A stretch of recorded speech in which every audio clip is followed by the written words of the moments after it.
আমাদের কাছে এই মেইন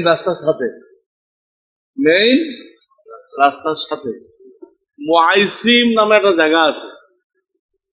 সেখানে শত শত বকরি, ভেড়া, খাসি, এগুলো জমা হয়েছে। আমি ওইগুলো পাশে আসছি, লক্ষ লক্ষ। ডান দিকে মেইন রোড দিয়ে হাঁটতে থাকলে 3-4 কিলো লাগবে। ওদের টাকা জমা দিবেন, যে আপনি নিজেও জমাই করতে পারেন, ওদেরকে বললে ওরাও জমাই করবে। তো তখন দেখা যাবে মিনায় কাজ আছে। আজকে তো কোনো কাজ নেই। স্বাভাবিক একটা প্রশ্ন হয় না, আজকে যখন কোনো ফরজও নেই, ওয়াজিবও নেই, তাহলে আল্লাহ আমাদেরকে রাখলেন কেন এখানে? এর 1 নম্বর জবাব হলো, এইটা নবী করিম সাল্লাল্লাহু আলাইহি সাল্লামের সুন্নত। 8 তারিখ দিনে আর রাত্রে থাকা, দিনে আর রাত্রে। আমাদের নবীজি জোহরের সময় আসতেন এখানে, আর কালকে 9 তারিখ ফজরের পরে নাস্তা পানি খায় তারপরে আরাফায় রওনা হয়েছে। আরাফা আমাদের পিছনে। আপনাদের বসছেন, আপনাদের না, এদিকে হলো পশ্চিম না, এদিকে এই সামনে মুজদালিফা আসবে, মুজদালিফার পরে আর একটা মাঠ আসবে। ওই মাঠে কোনো কিছু নেই, তেমনি একটা মাঠ, ওর পরে হলো কি আরাফা। তো নবীজি 8 তারিখ ছিলেন। সুন্নত ছাড়া কোনো ফরজ কবুল হয় না।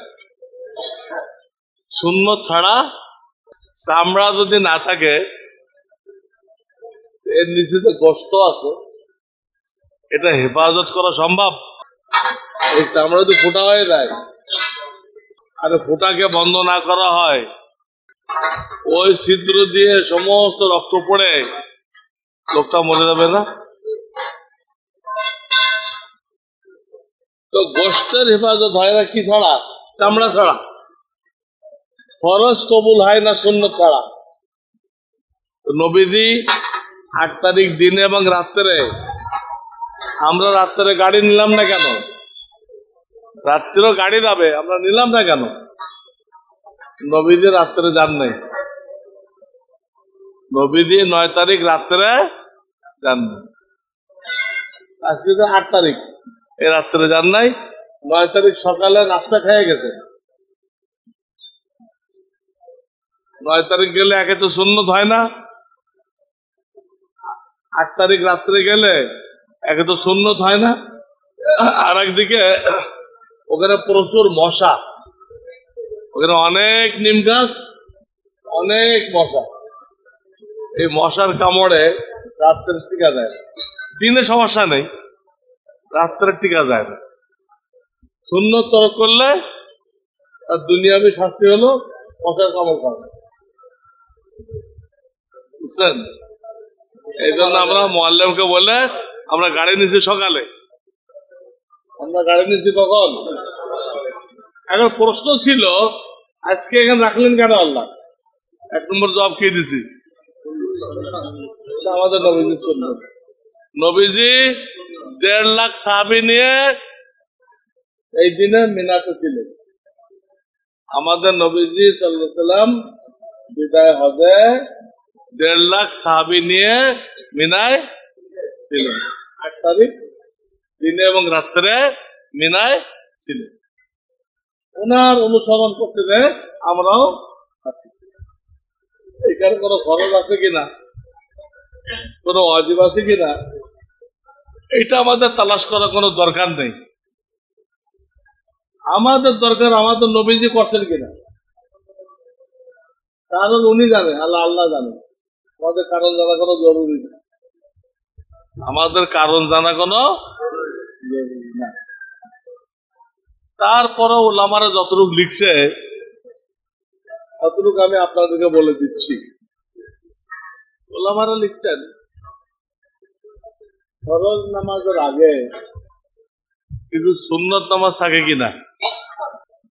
জোহরের 4 রাকাত ফরজ পড়বেন, তার আগে সুন্নত আছে কিন্তু আসরও সুন্নতে মুআক্কাদা না থাকলেও কি আছে গায়রে মুআক্কাদা ফরজের আগে সুন্নত থাকে কিনা হ্যাঁ কি জন্য থাকে ওই মনোযোগটা হ্যাঁ নামাজের দিকে ধাবিত করার জন্য আমার আর কোনো দুনিয়াদারি চিন্তা করলে হবে না এখন আমার মনটা বসাইতে হবে কোন দিকে নামাজের দিকে ঠিক ফরজের আগে যেরকম সুন্নত থাকে কালকে আরাফায় ফরজ আছে ওই ফরজের আগে কি রাখছে আল্লাহ আমরা দুনিয়া থেকে একদম মনটাকে সরাই নিয়ে আসি দুনিয়া থেকে ব্যবসা বাণিজ্য থেকে মনটাকে সরাই নিয়ে আসি একমাত্র আল্লাহর দিকে মনটাকে ধাবিত করি এই একটা কারণ আজকে যে মেনামাজারকে রাখা হলো আর এই একটা কারণ দ্বিতীয় কারণ যেটা লেখে সেটা হলো অনেক কিছু আমাদের ব্রেনে ধরলে আমরা মানি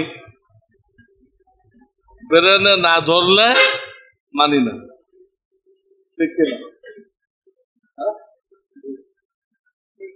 এটা বাতিল করার জন্য এটা বাতিল করতে হবে বাতিল করে কি শিখতে হবে তোমার আল্লাহ আল্লাহ রসুল যা কইছে ওইটা তোমার ব্রেনে ধরলেও মানবা তোমার ব্রেনে না ধরলেও মানবা এটা শিক্ষা এটা কি যদি আমরা ব্রেন নিয়ে চলতাম শরিয়ত না মানতাম তাহলে কিন্তু আজকে আমাদের আশা হতো না আমাদের ব্রেন বলে আজকে মিনায় তো কোনো ফরজ আযাব নেই লাভটা কি বাইতুল্লাহ থেকে 1 লাখ সওয়াব নেই বাইতুল্লাহ থেকে 1 লাখ কি নেই এটা হলো ব্রেনের বুদ্ধি আল্লাহ রাসূল বলতেছে হে হাজী সাহেবরা তোমরা আমার মেহমান 8 তারিখ আমি তোমাদের মেহমানদারি করব মিনায় 9 তারিখ দিনে করব আরাফায় 9 তারিখ রাত্রে করব মুজদালিফায় মুজদালিফা পার হয়ে কিন্তু আমরা কোথায় যাব আমরা তো আরাফায় যাব কিন্তু মুজদালিফা পার হয়ে যেতে হবে তো 9 তারিখ রাত্রে কোথায় মেহমানদারি এরপরে 10, 11, 12, 13 এই 4 দিন আমার মেহমানদারি কোথায় হবে 10, 11, 12, 13 মেহমানদারি এখানে হবে শুধু এক ফাঁকে আমাদেরকে বলা হয়েছে তোমরা চপ করে আসো যায় কেউ সাই না করলে অগ্রিম সাইও করে আসো কিন্তু বেশি দেরি করবা না বেশি দেরি করবা না যে টপটা করে সাই না করলে সাইটা করে চলে আসে তোমার মেহমানদারি কোথায় তো আমাদের আজকে এখানে রাখা হলো তার শিক্ষা হলো যুক্তির পূজা করবা না তোমার যুক্তি বলবে যে আমি বাইতুল্লাহ থেকে 1 লাখ সওয়াব নেই কিন্তু আল্লাহ রাসূল কি বলতেছে না আজকে বাইতুল্লাহ থেকো না আজকে মিনায় থাকো ওখানে আমার মেহমানদারি ওখানে আমি এক রাকাতে 1 লাখ থেকে অনেক বেশি দিব ওখানে 1 লাখ না ওখানে কয় লাখ দিবে আল্লাহ গোপন রাখছেন মিনায় কয় লাখ দিবে জাহির করেন আজকে যদি আল্লাহর হুকুম অমান্য করে নবীদের তরিকা অমান্য করে তো মক্কায় থাকে সে কিন্তু 1 লাখ পাবে না ওকে তো মেহমানদারি নাই মানে 1 রাকাতে সব পাবে আর যারা চলে আসছে তারা 1 রাকাতে কয়েক লক্ষ রাকাতের সব পাবে তাহলে আমরা যুক্তির পূজা করব না আল্লাহ রসুলের হুকুমের কথা মানবো এই শিক্ষা আনা হলো এই শিক্ষা দেওয়ার জন্য যুক্তি ছাড়ো যুক্তির মধ্যে মুক্তি নেই। এই জন্য সূরা বাকারার প্রথম আয়াতে বলে দিছে মুমিন কারা, যারা না দেখে বিশ্বাস করে। যারা না দেখে বিশ্বাস করে কি যুক্তির কথা? যুক্তির কথাই না। অনেকে আমি না দেখে বিশ্বাস করি না, তারা বলবে ঠিক আছে তুমি তো না দেখে বিশ্বাস করো না, তো তুমি একটা পাগল। তো কেন পাগল হলো? আমি এম.কম বি.কম পড়ে আসছি। তুমি এইভাবে পাগল হইলা, তুমি না দেখলে বিশ্বাস করো না। তোমার মাথাতে ঘিলু আছে, এটা দেখাও, পারবে দেখাইতে? তোমার মাথায় যে বুদ্ধি আছে দেখাইতে পারবা? দেখাইতে না, আমরা বিশ্বাস করবো না। তোমাদের বুদ্ধিমান বিশ্বাস করবো না, পাগল মনে করবো। কি জবাব দিবে? এটা কোনো বুদ্ধির পূজা না, নিজের বুঝ অনুযায়ী না। আলেম ওলামা কি বলে, কোরআন হাদিস কি বলে, ওইটাকে প্রাধান্য দিবেন। এক লোক তার বাড়ির গেটে একটা গাছ লাগিয়ে রাখছে। এই গাছটা কোনো ফুলও হয় না, কোনো ফলও হয় না। এরপরে এক সময় ওই লোকটা মারা গেছে। ওই লোকটা মারা গেছে। এখন কর্তৃত্ব কার কাছে? কর্তৃত্ব কার কাছে? ছেলের কাছে। ছেলে একটা একটা করে সাজাই দিছে। বাপের পিরিয়ড তো চলে গেছে, আমার পিরিয়ড, আমাকে তো আমার মতো করে কি করতে হবে? সাজাই দিতে হবে। একটা একটা করে সে চিন্তা করতেছে, করতে করতে এই গাছের এখানে আসছে। এই গাছটা আব্বা কেন লাগাইছে? এর কোনো যুক্তি সে পাইল না। এর কোনো ফুলও নেই যে ঘেরান হবে, এর কোনো ফলও নেই যে খাওয়া যাবে, কোনো যুক্তি পাইল না। তখন সে চিন্তা করলো ওটা বাপের বেহুদা লাগাইছে, কেটে ফেলে, ওটা কেটে দিচ্ছে। ওই দিন রাত্রে তার ঘরের মধ্যে সাপ ঢুকছে, আর ওরে দংশন করছে, আর ও শেষ হয়ে গেছে। ও কি হয়ে গেছে? ওই গাছটা এমন একটা গাছ ছিল যে পাহাড়ি এলাকায় অনেক সাপ থাকে, খুব বিষাক্ত। এই গাছ যেখানে থাকবে তার আশেপাশে কোনো সাপ আসবে না, ওই গাছে কোনো ফল ফুল দিবে না, সাপ আসবে না, ওই গাছ থাকবে। এই জন্য বাপের গাছটা লাগাইছিল। বাপের হায়াত আরামের সাথে পার হয়ে গেছে, আর পয়লা দিন বাপের বিরুদ্ধাচরণ করে আলাগ হয়ে গেছে, শেষ। তাদের বুদ্ধির পূজা না করে বাপকে জ্ঞানী মনে করা উচিত ছিল। বুদ্ধির পূজা না করে বাপকে, আমার বাপ নিশ্চয় অন্য একটা বিশেষ কারণে লাগাইছে না, আমার বুঝে না আসলেও আমার মানা উচিত। আমার কথা বুঝতে পারতেছেন? এই হলো মিনার শিক্ষা। তিনটা শিক্ষা বললাম। নবীজির সুন্নত, এটা ফরজ নামাজের আগে যেমন সুন্নত নামাজ থাকে সেরকম। আর 3 নম্বর, আমরা যেন নিজের বুদ্ধি অনুযায়ী না চলি, কোরআন সুন্নাহ অনুযায়ী চলি। মিনার শিক্ষা। আজকে বাইতুল্লাহ থাকলে কোনো সব নেই, মিনা থাকলে লাখ লাখ সব। এক এক রাখাতে কয় লাখ আল্লাহ জানে। এই হলো দ্বিতীয় কথা। তৃতীয় কথা হলো,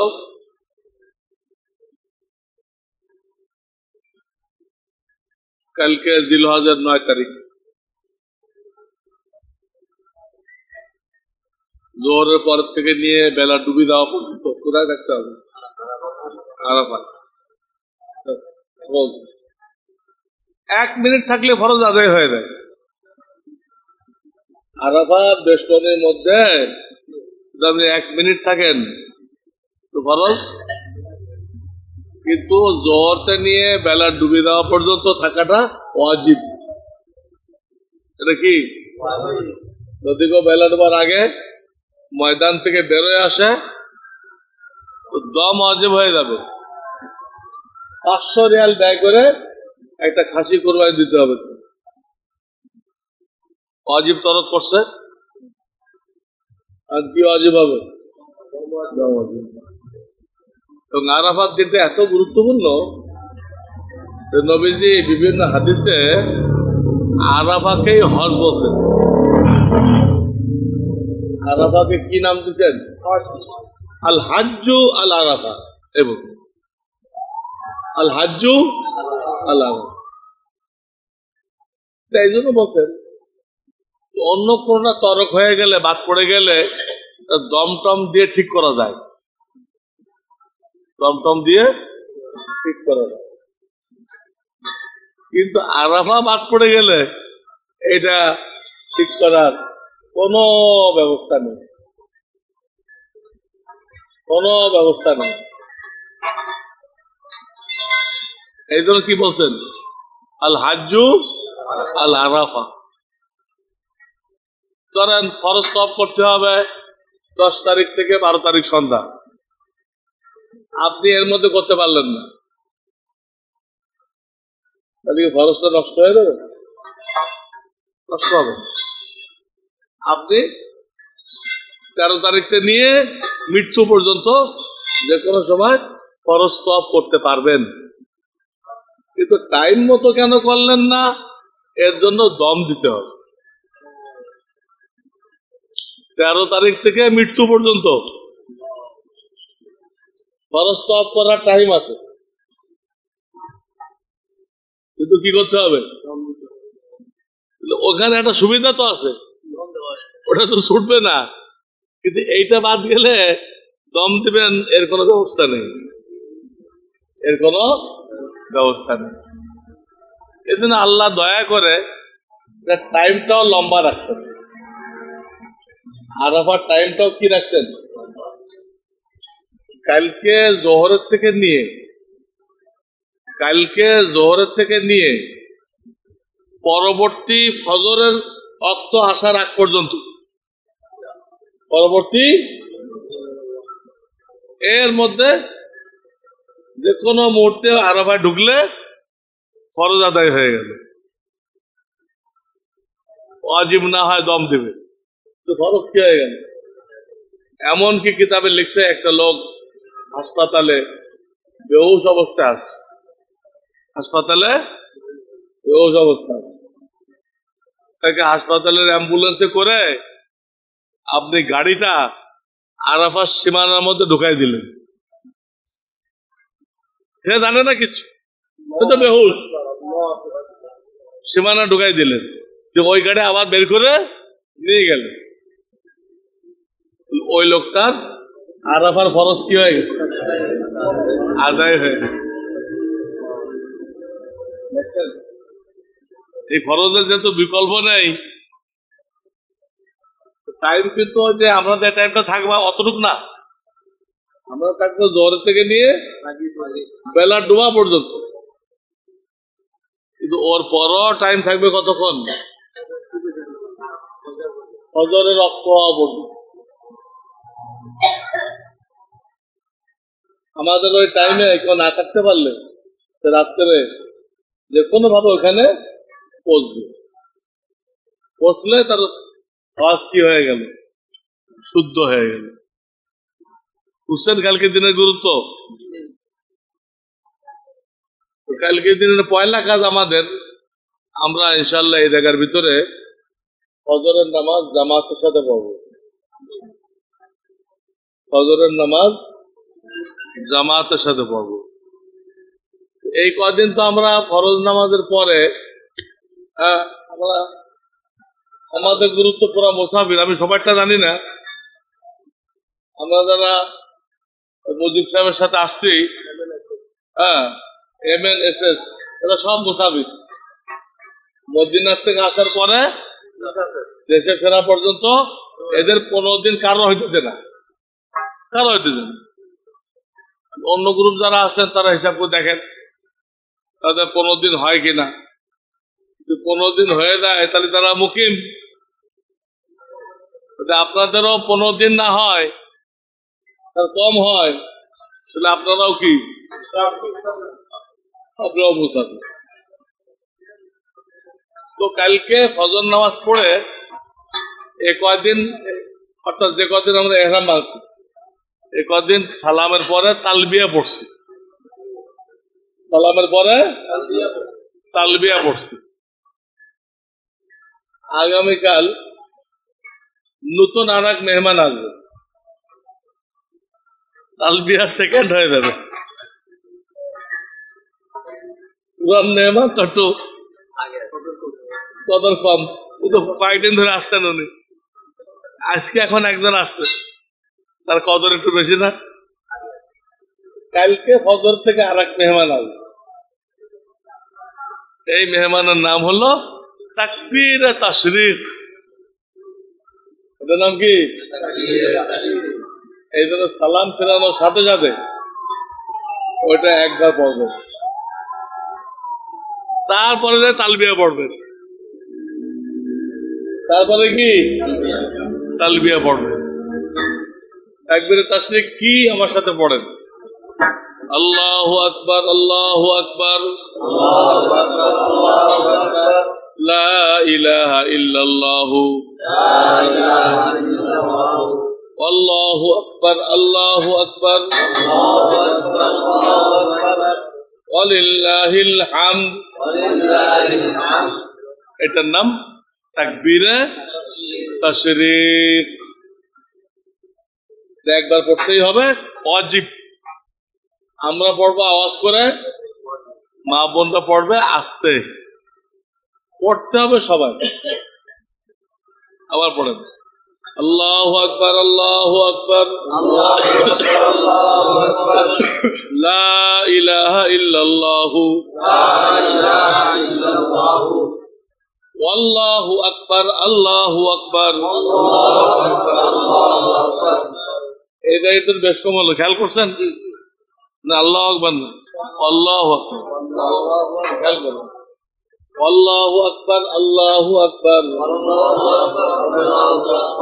ওয়ালিল্লাহিল হামদ। এটা একবার পড়তে হবে। আমাদের দেশে প্রায় মসজিদে 3 বার পড়ে, কিন্তু 3 বার পড়া আমরা কোনো কিতাবে পাই না। আমরা কিতাবে পাই একবার। পুরুষরা আওয়াজ করে পড়বে, বোনরা আস্তে পড়বে। এটা কালকে তো শুরু হবে, এটা পড়ে তালবিয়া পড়তে হবে। 9 তারিখ সারাদিন চলবে, 9 তারিখ এইভাবে চলবে, এখন যেভাবে কইলাম। 10 তারিখে যখন বড় শয়তানের কাছে যাবেন, মুজদালিফা থেকে মিনায় এসে, ওদের এক শয়তান না, 10 তারিখ এক শয়তান না, বড় শয়তান, ওর কাছে যখন যাবেন তখন থেকে তালবিয়া নিষেধ। আর লাব্বাইক বলা যাবে না। হ্যাঁ, এ তো পড়তে পড়তে দেবেন, ওর কাছে গেলে তালবিয়া নিষেধ। আবার তালবিয়া পড়তে হলে সামনের বছর হজের এহরাম বাঁধবেন, অথবা হজের পদে মক্কায় থাকেন আর আয়েশা মসজিদে ওমরার এহরাম বাঁধেন, আবার তালবিয়া পড়তে পারবেন। এহরাম বান্ধা ছাড়া তালবিয়া পড়া জায়েজ নেই। শিক্ষা দেওয়ার জন্য জায়েজ আছে, শিক্ষা দেওয়ার জন্য নর্মালি জায়েজ নেই। তো 10 তারিখে বড় শয়তানের কাছে গেলে তালবিয়া কি বন্ধ। কিন্তু আর এক নতুন মেহমানের কথা কইছিলাম, ওটা কি বন্ধ? ওইটা 13 তারিখ আসর পর্যন্ত চালাই দিতে হবে। 13 তারিখ ইনশাআল্লাহ আমরা এখানে পাথর মারবো। অনেকে চলে যায়, তা আল্লাহ তো অনুমতি দিতে, অনেকে 12 তারিখ মাইরে চলে যায়। কিন্তু আমরা ইনশাআল্লাহ অনেকে নিয়ত করছি যে আল্লাহ রসুল ছিলেন, সাহাবারাও ছিলেন, আর আমাদের যিনি মেজবান উনি একটা আবদার করছেন তুমি 12 তারিখ যাইতে পারো, আমি ছুটি দিলাম। 13 তারিখ যদি থাকো আমি মহা খুশি হব। 13 তারিখ যদি থাকো আমি কি হব? খুবই খুশি হব।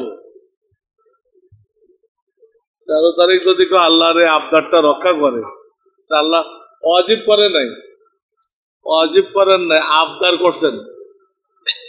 আপনি বাইতুল্লাহ থেকে বিদায় নেওয়ার সময় কিন্তু একটা আবদার করবেন, হাদিসে আছে।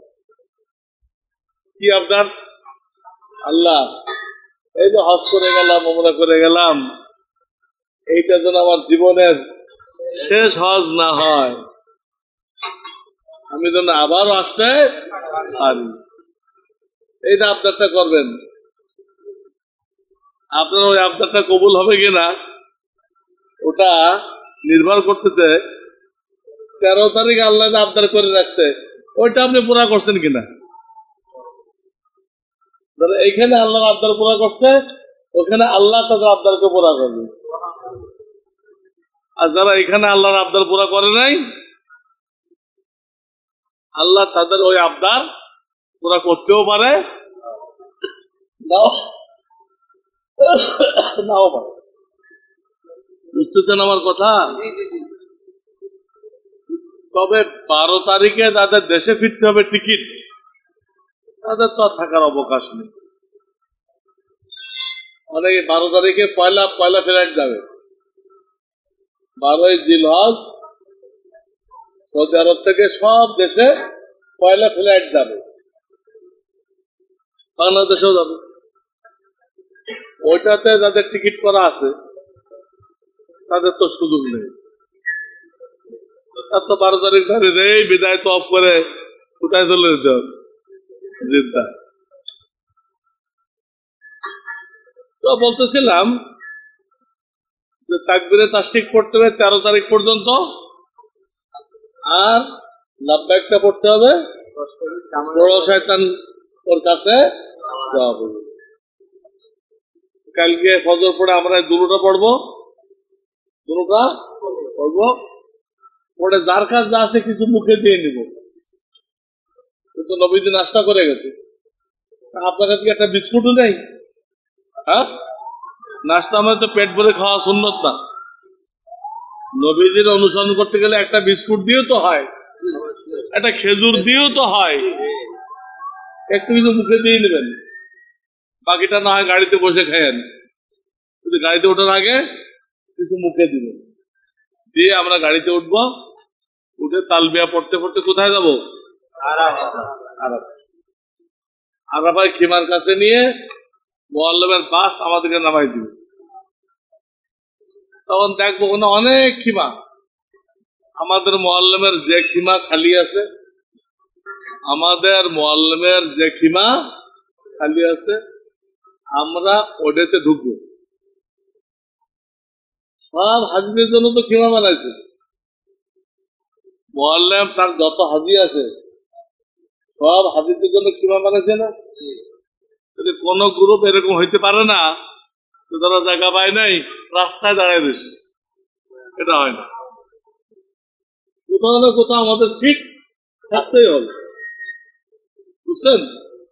সেখানে মা বোনদেরকে এক সাইড দিয়ে ঘিরে দিবেন, বুঝছেন?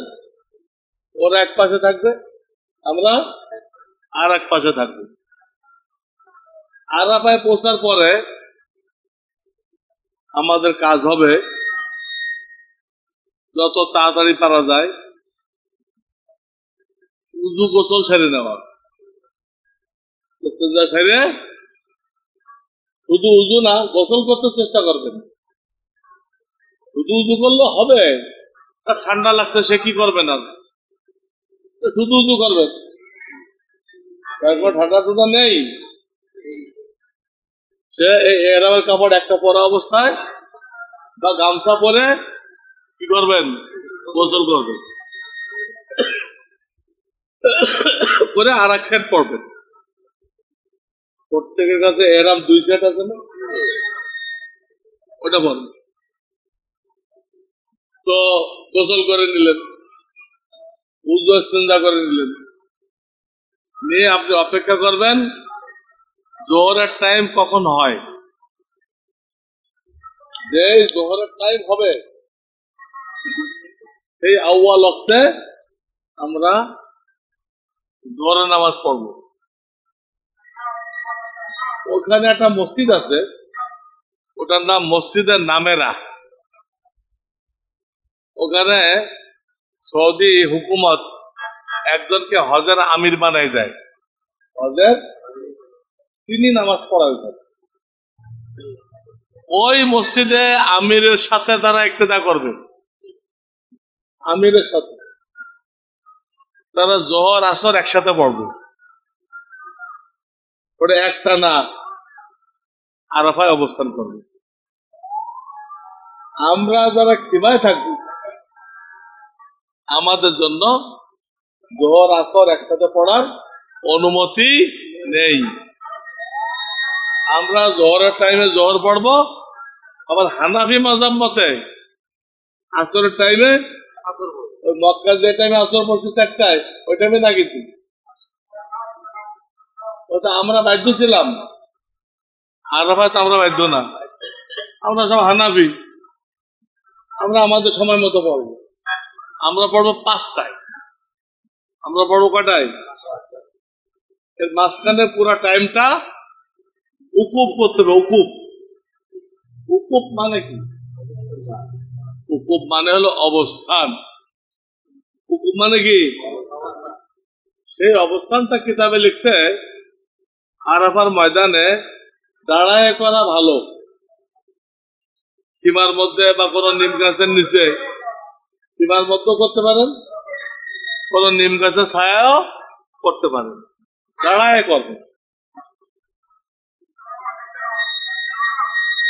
তারপর যখন কষ্ট হয়ে যাবে, আপনি দাঁড়ায় পারতেছেন না, তখন বসে করবেন। বসে যখন কষ্ট হয়ে যাবে আপনি শুয়ে করবেন। বোঝেন নাই? কিন্তু শুরুটা কিভাবে করবেন? তাই সীমার মধ্যে করেন, সীমার মধ্যে করেন, অর্থাৎ সীমার পাশে দেখবেন চতুর্দিক দিয়ে নিম গাছ, প্রচুর নিম গাছ, ও ছায়া দাঁড়াইতে পারেন আপনার যা মনে চায়। ওখানে কি দোয়া কালাম পড়তে হবে এখন বললে মনে থাকবে না। আমরা আরাফার দিন জোহরের নামাজ জামাতের সাথে পড়ে আমি ওই দোয়া কালাম গুলো আপনাদেরকে বলে দিব বা আপনাদেরকে পড়াই দিব। বুঝেন নাই? দোয়া কালাম গুলো আপনাদেরকে আমি পড়াই দেবো ইনশাআল্লাহ। ওই দোয়া কালাম পড়বো, বুঝে আসছে? ওখানে মুআল্লিমের পক্ষ থেকে খানা দেওয়া হবে, হ্যাঁ, প্রত্যেককে 1 প্যাকেট করে বিরিয়ানি দেওয়া হবে।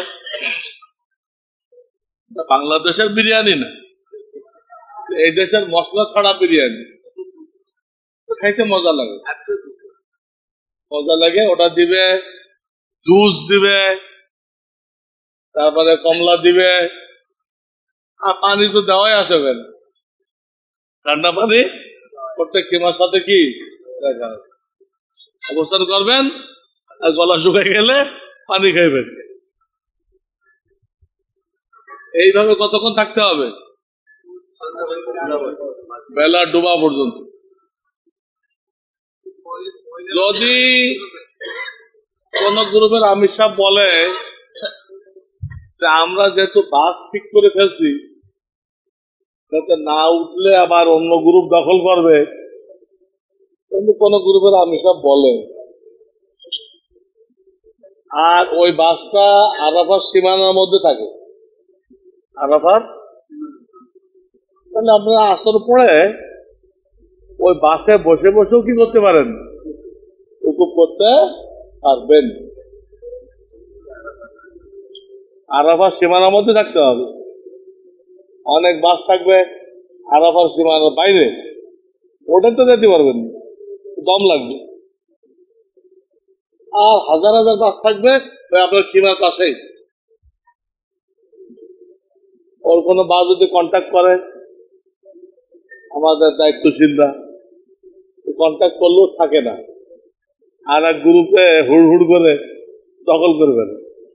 আরে দখল চলে খুব বেশি, এই দখল টাকায় গেলে যদি উঠতে বলে উঠবেন, খেমায় বসে বসে ওই দোয়া কালাম পড়বেন। তবে যাদের শক্তি আছে, আপনারা যুবক আছেন, তারা বাসে না যেয়ে পায়দল যাওয়াটা উত্তম। বাস অনেক সময় রাস্তায় এমন জাম লাগে, অধিকাংশ বাস তো ইশার টাইমে পৌঁছতে পারে, মুজদালিফায় পৌঁছতে পারে।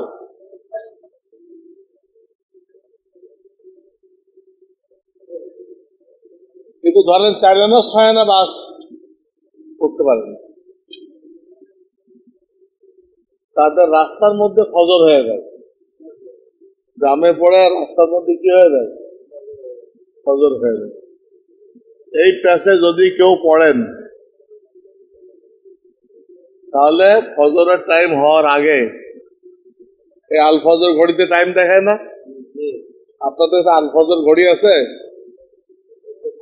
এই ঘড়িটা থাকা ভালো, টাইম দেখায় 24। ওই আমাদের যে স্থায়ী ক্যালেন্ডার আছে না, ওই স্থায়ী ক্যালেন্ডার এই ঘড়িতে আছে। এবং শুধু কোনো একটা দেশের না, সারা দুনিয়ায়। ঢাকায় যাবেন, ঢাকা সেট করে দেন, মক্কা আসেন, মক্কা সেট করেন, মদিনা গেছেন, মদিনা সেট করেন, আমেরিকা গেছেন, আমেরিকা সেট করে দেন। ওই ডিস্ট্রিক্টের নাম আসার সাথে সাথে আপনার 5 ওয়াক্ত নামাজের টাইম দেখাবে, বুঝলেন তাই? কিবলা দেখাবে, কিবলা দেখাবে, আর কি দেখাবে?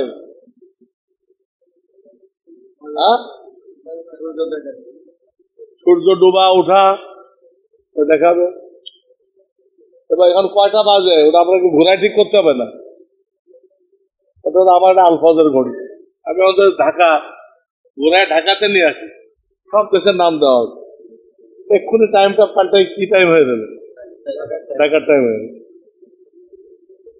তো অনেকের কাছে এই ঘড়ি আছে, আর যাদের কাছে নেই তারা দেওয়ার আগে কিনে নিলে ভালো হয়। এটা অনেক সহযোগিতা করে। এর মধ্যে 12 মাসের ক্যালেন্ডার দেওয়া আছে, 12 মাসের। ওই মসজিদের যে ক্যালেন্ডার থাকে না, ওটা আপনার দরকার নেই, ওই ক্যালেন্ডার আপনার ঘড়ির মধ্যে অটোমেটিক উঠবে। হ্যাঁ, 300 টাকা দাম আছে, 300 রিয়াল, 200 রিয়াল আছে, 150 রিয়াল আছে। যে জিনিসটা ইবাদতের জন্য সহায়ক, আমাদের দরকার না, ইবাদতের জন্য সহায়ক। এই ঘড়ি দেখে যখনই দেখবেন কি হয়ে গেছে, ফজরের টাইম কাছাই গেছে, আপনার বাস এখনো মুজদালিফায় যাইতে পারে নাই, হট করে নেমে সবাই নেমে যাবে। নেমে উজু থাকলে ভালো, উজু না থাকলে টাইম করে নেবেন, নিয়ে 2 রাকাত ইশা, 3 রাকাত মাগরিব, 2 রাকাত ইশা, 3 রাকাত বেতের পড়ে নেবেন। কাজা হইতে দিবেন না, কাজা হইতে দিবেন না। 5 জন দাঁড়াই আছে, ঘন্টাকে ঘন্টা দাঁড়ায় আছে, আপনি 3 রাকাত মাগরিব, 2 রাকাত ইশা আর 3 রাকাত বেতের। বেতন নয় সীমা এসে পড়লেও হবে, দেখেন যে টাইম পাওয়া যাবে। তো যারা বিপদে পড়বেন তাদের জন্য এই মশলা, কিন্তু যারা পায়দল আসবেন তাদের এই বিপদটা কোনোদিনও হবে না। আরাফা থেকে এই মিনা আসার জন্য পায়দল রাস্তা আছে 4-5টা, এক একটা চড়া মনে করেন 200 ফুট, 200 ফুট কি চড়া। और 2 সাইডে পানি দেওয়া আছে, টিপটির পানি ওঠে না, পানি আছে। আর বসার জন্য বেঞ্চ দেওয়া আছে, কি দেওয়া আছে, বেঞ্চ দেওয়া আছে, এবং ওখানে প্রচুর পরিমাণ টয়লেট আছে। আপনি কিন্তু ওখানে থামবেন না। আরাফার সীমানা পার হওয়ার সাথে সাথে একটা ময়দান আসবে, খালি ময়দান। সব সুবিধা আছে, টয়লেট আছে, পানি আছে, বেঞ্চ আছে, কিন্তু ওখানে অবস্থান করা যাবে না। অবস্থান করা ওটা মুজদালেফা না। উপরে চাই থাকবেন, লেখা থাকবে যে আরাফার রাস্তা পার হইলেন, আরাফার শেষ সীমানা পশ্চিম সীমানা পার হইলেন, সেই লেখা থাকবে মুজদালেফা 5 কিলো। এই লেখা থাকবে 1 কিলো হাঁটেন, আবার কি লেখা থাকবে মুজদালেফা 4 কিলো। অনেকে ওই নিচে যে কিলো লেখা আছে এটা পড়ে না, উপরে লেখা দেখে মুজদালেফা, ওইটা দেখে ওখানে রাস্তা থেকে নেয়। থাকলে মাগরিব আর ইশাতে মুজদালেফা পড়তে হবে, ওটাও বাতিল। আবার ফজর বাদ যে উকুত করতে হবে মুজদালেফায়, ওটাও বাতিল। 2 ওয়াজিব বাতিল হয়ে গেল, ওই থেকে গেল। তাতে পুরাটা পড়বেন। মুজদালেফা কত কিলো, এরকম করতে করতে শেষটা আসবে মুজদালেফা 1 কিলো। এবার আর 1 কিলো হাঁটবেন, তারপরে বিরাট সাইনবোর্ডে লেখা আছে মুজদালেফা স্টার্ট হিয়ার। এখান থেকে মুজদালেফা শুরু, এখান থেকে মুজদালেফা। ওই জায়গাটার ভিতরে দেখুন, রোড দিয়ে আপনি যান, একটু খরচ করতে কষ্ট হয় সামান্য, কিন্তু বোকা টাইপের লোক ওই জায়গায় পৌঁছার পরেই বিছানা করে। আরে বাবা, কত 3 মাইল জায়গা আছে, আগাই দাও, আগাতে কত মাঠ, কত জায়গা, সেটা বিছানা করো। কিন্তু বোকা টাইপের হাজি আছে, অশিক্ষিত। এবার যে জায়গাতে মুজদালেফা শুরু, এই রাস্তার পরে কি করে, কি জানা লাগাইলে পরে যারা আসতেছে ওদের ওদের গায়ের মধ্যে পার হওয়া একটু কষ্ট হয়। পার না হয় তো উপায় নেই, ওখানে তো থাকা যাবে না। সামনে অনেক খালি রয়ে গেছে, ওরা এখানে ব্লক করে রাখছে, ওদের উপর দিয়ে যেতে হবে। সামনে যেখানে খালি পান ওখানে থাকবে। এমনকি হাঁটতে হাঁটতে যদি আমাদের খেমায় আসতে পারেন, খেমায় থাকলেও আপনার কি হবে, এই খেমায় থাকলেও কি হবে, সব খেমা করে দিতে না, আমাদেরটা। আমাদের হাঁটতে হাঁটতে যদি আমাদের খেমা আসতে পারেন আরাফা থেকে, এখানে থাকলেও কি হয়ে যাবে, মুজদালেফা হয়ে যাবে। মূলত মুজদালেফার এলাকার মধ্যে পড়ছে। যদি তারা হাজির দিকে জায়গা দিতে না পারে, বাধ্য হয়ে কিছু খিমা এদিকে লাগাইছে, কিছু খিমা এদিকে লাগাইছে। এটা হলো এরকম, অনেকে মসজিদে জায়গা পায় না, বারান্দাও জায়গা নেই, তারা রাস্তায় কাতার করে না, যাদের সব কি কম হবে। হ্যাঁ, আমরা মুজদালেফা, আমরা মিনায় জায়গা পাই নাই, আমরা কাতার করছি কোথায়, সব এক, সব এক পেয়ে গেলাম। একটা বেনিফিট পাইলাম, আরাফাত থেকে আসার সময় যদি আমি এখানে ঢুকতে পারি, আমার এটি কি হয়ে গেল, মুজদালেফা হয়ে গেল। এখানে আমাদের নিজস্ব সীমা আছে, উজু এক্সচেঞ্জার সুবিধা আছে।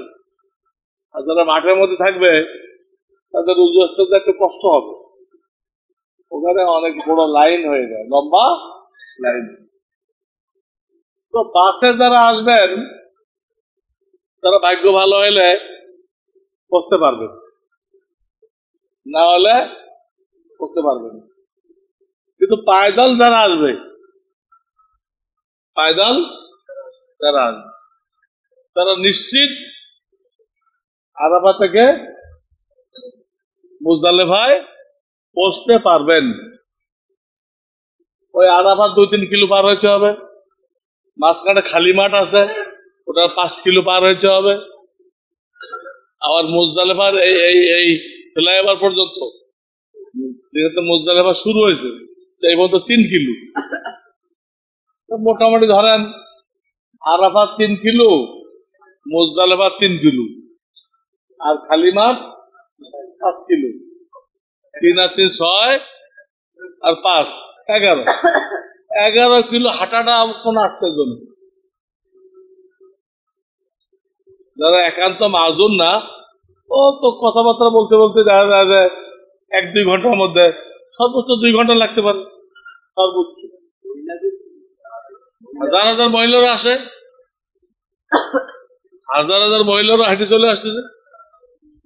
এদের তো আর মিস নেই। গাড়িতে তো মিস হইতে পারে। এখন যে যারা পারেন করবেন, আমি দুটা বলে দিলাম। গাড়িতেও আসতে পারেন, ভাগ্য ভালো হলে পৌঁছে যাবেন। আর যাদের শক্তি আছে, সামান হালকা আছে, একদম একটা রাস্তা। আর আপনি একা না তো, লক্ষ লক্ষ লোক আসছে, সবার পশ্চিম দিকে হাঁটতেছে। কেউ তো পূব দিক দেখতেছে না, কেউ তো পূব দিকে। ওই দলের সাথে আপনি হাঁটেন, হাইটে এই এই কুবরিটা, এই ফ্লাইওভারটা কিন্তু আড়াআড়ি। এই ফ্লাইওভারটা সবচেয়ে লম্বা, আমাদের পশ্চিম পাশে যে ফ্লাইওভারটা, এত লম্বা ফ্লাইওভার আর নেই। এটার অবস্থান হলো, আমরা আসবো পশ্চিম দিকে মুখ করে, আর এই ফ্লাইওভারটা হলো উত্তর দক্ষিণ, নাকি উত্তর দক্ষিণ। আপনি সবসময় দক্ষিণ সাইডে থাকবেন, যেখান থেকে চলেন না কেন। মুজদালিফার মধ্যে তো অনেকগুলো রাস্তা, আপনি কোন কোন রাস্তাটা ধরবেন? হ্যাঁ, যেহেতু আমাদের খেমাও দক্ষিণে, দক্ষিণ কেমনে বুঝবেন? দক্ষিণ এইভাবে বুঝবেন, দক্ষিণ পাশে তাকাইলে আপনি রেলগাড়ি দেখবেন। আরাফাত থেকে বড় শয়তান পর্যন্ত পুরাটা সর্বক্ষণ রেল চলতেছে। এটা দক্ষিণ পাশে পাহাড়ের উপর দিয়ে। আরাফাতের দিকে রেলে উঠতে পারেন, যে এখানে স্টেশন আছে। আমাদের খিমা বরাবর কি আছে এদিকে না, একটা রেল স্টেশন আছে। আরাফাত রেলে উঠে এখানে নামে যাবেন, 5 মিনিট পর পর রেল, 5 মিনিট পর পর রেল। রেলে আসতে পারেন, বাসে আসতে পারেন, কিন্তু সবচেয়ে নিশ্চিত পন্থা হলো পায়ে। নিশ্চিত পন্থা কোনটা? পায়ে হেঁটে আসে। এখন আপনার যে যেটা ভালো মনে করেন সে সেটা করবেন। এখানে আসবেন আপনারা 10 তারিখ সকালে। কখন কখন আসবেন? 10 তারিখ সকালে। ওই সময় কিন্তু পাথর মারার জন্য তাড়াহুড়া করবেন না। পয়লা দিন পাথর মারার টাইম 24 ঘন্টা। আজকে সকাল থেকে নিয়ে কালকে সকাল, যেহেতু সব হাজিরা একটাতে মারবে, বড় কাজ সবাই একটা। এটা টাইম আল্লাহ কি করছে, বাড়াই দিচ্ছে। তাড়াহুড়া করবেন না, খোঁজ খবর নিয়ে যখন নাকি একটা পাতলা হবে তখন যাবেন। সকালে তো যাবেন না, হ্যাঁ, জোহরের পরে বা আসরের পরে বা মাগরিবের পরে বা ইশার পরে যাবেন। কালাইয়ারা মাইরে আবার ফেরে, ওদের মিছিলের মধ্যে পড়লে জানের খতরা। কালাইয়ারা সবার আগে দেয় মারে, মাইরে আবার ফেরে। দুই গ্রুপ মুখোমুখি হয়ে গেলে খুব কঠিন অবস্থা, মারা যাওয়ার মতো অবস্থা। ওরা জোয়ার পর্যন্ত শেষ করে ফেলে, জোয়ারের পরে ওদের ভিড়টা থাকে না। এই জন্য বলতে জোহরে পরে যান, না আসরে পরে যান, না মাগরিবে পরে যান, না ইশার পরে যান, না রাত 10টায় যান। ওখানে যাওয়ারও বুদ্ধি, পায়ে দলে দিতে পারেন, অথবা পাশে যে রেল স্টেশন আছে আমাদের পাশে, এসকেলেটার দিয়ে পাহাড়ে উঠতে হবে, উঠে রেলগাড়ি পাবেন, এসে পুরো দরজা খুলে দেয়, সবাই ঢুকে, ও চলে। ওটা যাবে যে মসজিদে খায়ের দিনা, মিনার মসজিদ, ওখান দিয়ে নামাই দিবে, ওইটা নেমে অল্প একটু হাঁটতে হবে, একটু ঘাটে আপনি কোনো শয়তানকে মারেন, মানে কিভাবে ফিরে আসতে পারেন আমার খরচ স্টপ করার জন্য, সাই করার জন্য মক্কায়ও যাইতে পারে। তো পয়লা কথা হলো 10 তারিখ বড় শয়তানকে মারার টাইম কত? 24 ঘন্টা। 11-12 তারিখ টাইম কত? 18 ঘন্টা। জোহরের থেকে নিয়ে পরবর্তী সবে থাকে, জোহরের থেকে নিয়ে পরবর্তী 13 তারিখ টাইম কত?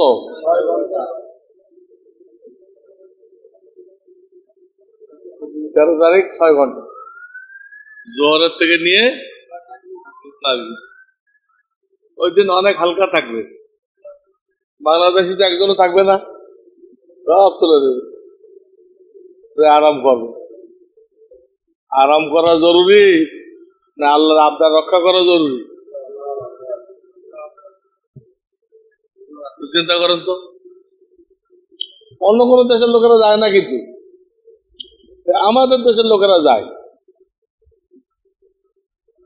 আমরা খিমায় থেকে যাবো, যদি খিমাওয়ালা থাকতে না দেয় আমরা মিনায় দেয় মসজিদে খাইবে থাকবো, বিশাল মসজিদ, ওখানে কয়েকটা ফেলাই আবার নিচেও খালি জায়গা পড়েছে, রাস্তা না এমনি খালি জায়গা, ফেলাই আবার নিচে প্রচুর খালি জায়গা, ওখানে থাকবো। 13 তারিখ মাইরে তারপরে কি আমরা মক্কায় যাব। একটা প্রশ্ন হয়, আমাদের সাথে পাশে থাকবে, আমরা যেখানে থাকবো ওদেরকে এক সাইড করে পর্দা লাগাই দিবি। আমরা মসজিদে থাকি তো মসজিদের পূব অর্ধেক তো ওদের জন্য ছেড়ে দিতে, মসজিদে খায়ের যেটা মেনার মসজিদ, ওর পশ্চিম অর্ধেক হলো পুরুষের জন্য, পূব অর্ধেক হলো মহিলাদের জন্য। মোবাইলে যাওয়া না, আপনি যখন বেরোবেন গেটে ফোন দিয়ে আমরা আসছি, কোনো নামে আছে, বুঝলেন নাই? মোবাইলে যাওয়া না, আপনি যখন রওনা করবেন ফোন দিবেন। আমার মসজিদের পূব পাশে হাজার হাজার টয়লেট, হাজার হাজার টয়লেট, কোনো অসুবিধা নেই। এখানে প্রশ্ন হয়, আল্লাহ পয়লা দিন দিলেন 24 ঘন্টা, দ্বিতীয় দিন 18 ঘন্টা কেন দিলেন? ওটাও সকাল থেকে দিলে কি ক্ষতি? হ্যাঁ না, পয়লা দিন যেহেতু হাজিদের অনেক কাজ, ওরা শক্তিশালী, ওরা শক্তিশালী। আমি তো পয়লা দিন একটাই করবো, বেশি করবো না, শুধু বড় শয়তানকে মারবো। যারা যুবক তারা কি করবে? এটা তারা বড় শয়তানকে মারবে, কুরবানি করতে যাবে, ফরজ তওয়াফ করবে, হ্যাঁ, সাই করবে, মাথা মুন্ডাইবে, অনেক কাজ, যে কারণে তাদেরকে ঈদের নামাজ মাফ করে দেওয়া হয়েছে। বড় শয়তানকে মারা, কুরবানি করা, মাথা মুন্ডানো, ফরজ তওয়াফ করতে যাওয়া, অনেক কাজ না? এইসব কাজের কারণে হাদিস আপনাদেরকে ঈদুল আজহার নামাজ কি করা হয়েছে? মাফ করা হয়েছে। আচ্ছা, এত কাজ যে সে করে আসবে, এই করে আসে সে ক্লান্ত হয়ে পড়বে না? পড়বে? পড়বে কিনা? এখন যদি 11-12 তারিখ সকালে মারার অনুমতি থাকতো, তাহলে এই লোকটা ক্লান্তির দিক না দেখে আবার দেখতো কি করছে, 3 শয়তানকে পাথর মারতে দিয়েছে। যদি ক্লান্ত দেখতো না তো, তখন সে অসুস্থ হয়ে যেত। অসুস্থ হয়ে যেত। এই জন্য আল্লাহ রাব্বুল আলামিন সকাল থেকে নিয়ে জোহর পর্যন্ত বাই ফোর্স তাকে রেস্টে রাখছে। বাই ফোর্স কি রাখছে? রেস্টে রাখছে, যাতে জালেম ওদের পরে আবার কি করতে না যায়, পাথর মারতে না যায়। বাধ্যতামূলক রেস্ট। কোথাও চোট পাইলে ওই জায়গাটা ব্যথা হয় কিনা বলেন? হ্যাঁ, কেন হয়? ব্যথা কেন হয়? এটা ডাক্তারদের সাবজেক্ট না, এটা আমার সাবজেক্ট। ব্যথা কেন হয়? ডাক্তাররা হ্যাঁ ব্যথা হয় এই বলতে পারবে, ওষুধও দিবে, কিন্তু হয় কেন? এটা আলেমদের সাবজেক্ট। ব্যথা এই জন্য হয়, ওই জায়গাটা রেস্ট না দিলে ঠিক হবে না। ওই যে মস্কে গেছে না, ওটা রেস্ট না দিলে কি হবে না, ঠিক হবে। আর এই মানুষ এত বড় জালেম, রেস্ট দিতে রাজি না। সেই ভাঙ্গা পাও নিয়ে যাবে বাজারে, এই ভাঙ্গা পাও নিয়ে যাবে অফিস করতে, তো ঠিক হবে না? ঠিক হবে? ঠিক হবে। তখন ব্যথা দিয়ে আল্লাহ ওকে বিছানা ফেলে রাখছে, এটা 3 দিন পরে থাক, 3 দিন পরে থাক, রেস্টে ওই জায়গাটা ঠিক হয়ে থাক, তারপর তুই অফিস করতে যাস। যে কারণে আল্লাহ ব্যথা দেয়, ব্যথা পাইলে ওই একই কারণে আল্লাহ 11-12 তারিখ সকালে পাথর মারা জায়েজ রাখেন নাই, জোরে পড়াতে যায়। তাদের তারা বাধ্যতামূলক কি করে? রেস্টে থাকে এবং অসুস্থ না হয়। বুঝছেন কথা আমার? এই কয়েকটা কথা বললাম, এটি শেষ কথা না। ইনশাআল্লাহ যখন যেখানে আমরা থাকি কিছু কিছু তালিম হবে, কিছু কিছু কথা হবে, কিছু কিছু সূরার মস্ক হবে, আজানের মস্ক হবে। আজান সবাই লাগে না? আপনার ঘরে প্রায় 2টার সময় এক সন্তান হয়েছে, নাতি নাচ করেছে, তখন কোনো মৌলী সাহেব আনতে পারবে না? 2টার সময় তার ডান কানে আজান, বাম কানে ইকামত আপনাকে দিতে হবে, কিন্তু আপনি জীবনেও শেখেন না। তো মুয়াজ্জিন দিবে, মুয়াজ্জিন দিবে, আপনার বাচ্চা কাছে হলে এটা দিবে কে? আল্লাহর হুকুম। বাচ্চা দুনিয়া আসার সাথে সাথে ডাইন খানে আজান দাও, বাম খানে ইকামত দাও, দিয়ে তার কলবের মধ্যে আল্লাহর একত্ববাদ ঢুকাই দাও। আল্লাহর যদি স্কুল করতে পড়তে দেয়, এটা নাস্তিক না হয় কোনোদিন, কোনোদিন কি না হয়, নাস্তিক না হয়। আজানে কাজ শিখতে হবে না?